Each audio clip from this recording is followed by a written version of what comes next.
Hi friends, அஸ்ஸலாமு அலைக்கும். Welcome to Raifa kitchen. நம்ம இன்றைக்கி பார்க்க போகிறது பூண்டு குழம்பு தாங்க. தினம் தினம் ஏதாவது ஒரு குழம்பு வச்சாலோ, என்றைக்காவது ஒரு நாள் பார்த்திங்கன்னா வாய்க்கே நல்லா இல்லாத மாதிரி ஏதாவது சொனப்பாக ஒரு குழம்பு வச்சு சாப்பிடணும் போல் இருக்கும் பாருங்கள். அப்போ நீங்கள் இந்த குழம்பு வச்சு சாப்பிட்டு பாருங்கள், சூப்பராக இருக்கும்.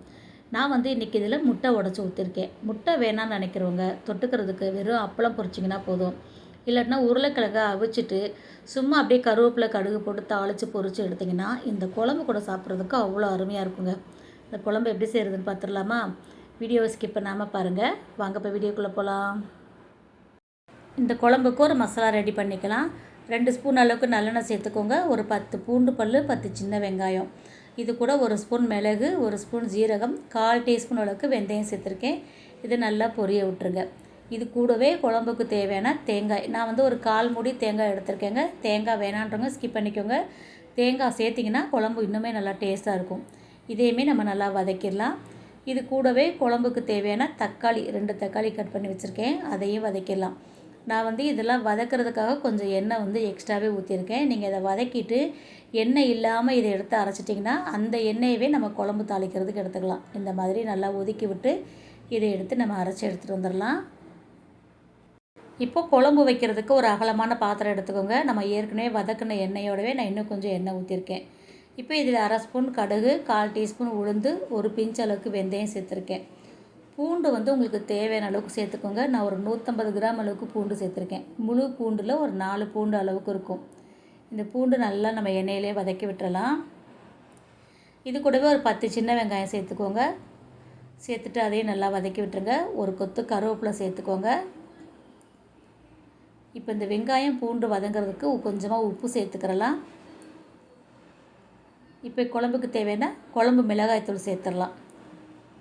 நான் 2 ஸ்பூன் அளவுக்கு குழம்பு மிளகாய்த்தூள் சேர்த்துருக்கேன். இது நம்ம வீட்டில் அரைச்ச மிளகாய்த்தூள் தான், நல்ல காரம் இருக்கும். அதை சேர்த்துருக்கேன். அந்த மசாலா தூள் ரெசிபியுமே நான் அப்லோட் பண்ணியிருக்கேன், தேவைப்படுறாங்க செக் பண்ணி பாருங்கள். இப்போ நம்ம வதக்கி அரைச்ச மசாலா இருக்கு இல்லையா, தேங்காய் தக்காளி வதக்கணும் இல்லையா, அதையும் இது கூட சேர்த்துடலாம். சேர்த்துட்டு நல்லா மறுபடியும் எண்ணெயில் வதக்கி விட்டுட்டு ஒரு எலுமிச்சைப்பழ அளவுக்கு புளி கரைச்சி வச்சுருக்கேன். அந்த புளி கரைசலையும் இது கூட சேர்த்துடலாம். சேர்த்துட்டு குழம்புக்கு தேவையான தண்ணியை தாராளமாக வச்சுக்கோங்க. இந்த பூண்டு நல்லா வெந்து வரணும் இல்லையா, அதனால் நல்லா தண்ணி வச்சு நம்ம நல்லா வேக விட்டுடலாம். மூடி போட்டு ஒரு 10 நிமிஷம் வச்சுருங்க. இப்போது குழம்பு நல்லா கொதிச்சிருச்சு. மசாலாவோட பச்சை வடையெல்லாம் போயிடுச்சு. நம்ம பூண்டு வெந்திருக்கான்னு செக் பண்ணி பார்க்கணும். பூண்டு குழம்பு இன்னும் கொஞ்சம் திக்காக இருந்தால் நல்லாயிருக்கும். இப்போ நல்லா கொதிச்சிருச்சு இல்லையா, இன்னும் ஒரு 2 நிமிஷத்துக்கு அது நல்லா திக்காக விட்டுறலாம். நீங்கள் வெறும் பூண்டு குழம்பாக வைக்கிறதா தான் நல்லா திக்காக விட்டுக்கோங்க. நான் இதில் முட்டை உடச்சி ஊற்ற போகிறதுனால கொஞ்சம் கிரேவியாக இருக்கும்போதே நான் அதை முட்டையை உடச்சி ஊற்றிக்குவேன். இப்போ குழம்புக்கு கொஞ்சம் உப்பு பத்தலை, அதனால் நான் உப்பு சேர்த்துட்டேன். உப்பு சேர்த்துட்டு கலந்து விட்டுட்டு ஒரு 2 நிமிஷத்துக்கு சிம்மில் வைங்க. நல்லா எண்ணெய் பிரிஞ்சு வந்ததுக்கப்புறம் ஓரங்கள்லாம் வலிச்சு விட்டுட்டு நம்ம அதில் முட்டையை உடச்சி ஊற்றிக்கிறலாம். நம்மக்கிட்ட விற்பனைக்காக சில பொருட்கள் வந்திருக்குங்க. அது என்னென்னு பார்க்கலாம். அப்புறம் நம்ம கஸ்டமர் ஒருத்தவங்க காம்போ ஆஃபர் இருக்கான்னு சொல்லி கேட்டிங்க. அதுக்குண்டான வேலைகள் நடந்துக்கிட்டு இருக்கு. அடுத்த வீடியோவில் நம்ம அதை பற்றி என்னென்னு பார்க்கலாம். நம்மக்கிட்ட தரமான nuts, seeds, dry fruits, dates, பட்டை, கிராம்பு, ஏலக்காய் இது எல்லாம் விற்பனைக்கு இருக்குதுங்க. என்னென்ன இருக்குதுன்னு பார்க்கலாமா? பச்சை பூசணி விதை, வெள்ளை பூசணி விதை, சூரியகாந்தி விதை, வெள்ளரி விதை, சியா விதை, ஆளி விதை, சப்ஜா விதை. இந்த விதைகள் எல்லாமே பார்த்திங்கன்னா ஒமேகா 3யும் கால்சியம் சத்தும் இரும்பு சத்தும் ரொம்ப அதிகம் உள்ளதுங்க. வெயிட் லாஸ் பண்ணுறவங்க இதை தினமுமே எடுத்துக்கலாம். தினமும் லட்டாவோ கஞ்சியாகவோ ஊற வச்சு தண்ணியில் போட்டு சாப்பிட்லாங்க, நல்ல பலன் கிடைக்கும். இது எல்லாமே நம்மக்கிட்ட இருக்குது. தேவைப்படுறவங்க வாட்ஸ்அப்பில் ஸ்க்ரீனில் தெரிகிற நம்பரில் ஆர்டர் கொடுத்துக்கோங்க. இது கூடவே உலர்ந்த கிவி, உலர்ந்த ஸ்ட்ராபெரி, தேன் நெல்லிக்காய், உலர்ந்த நெல்லிக்காய், சிப்ஸ் வகைகளில் காய்கறி சிப்ஸ், பழங்கள் சிப்ஸ், இது குட்டீஸ்க்கு ஸ்நாக்ஸ் பாக்ஸு கொடுத்துட்றதுக்கு தோதாக இருக்குங்க. இது கூடவே தரமான ஏலக்காய், கிராம்பு, பட்டை இதுவுமே நம்மக்கிட்ட தரமான பொருளாக இருக்குது. சுத்தமான முறையில் நாங்கள் பேக்கிங் செஞ்சு தர்றோம்.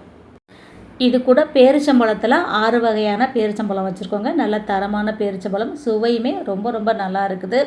எந்த பிசுப்பும் இல்லாமல் நல்ல ஒரு தரமான பேரிச்சம்பழம் இதுவுமே நம்மக்கிட்ட இருக்குதுங்க.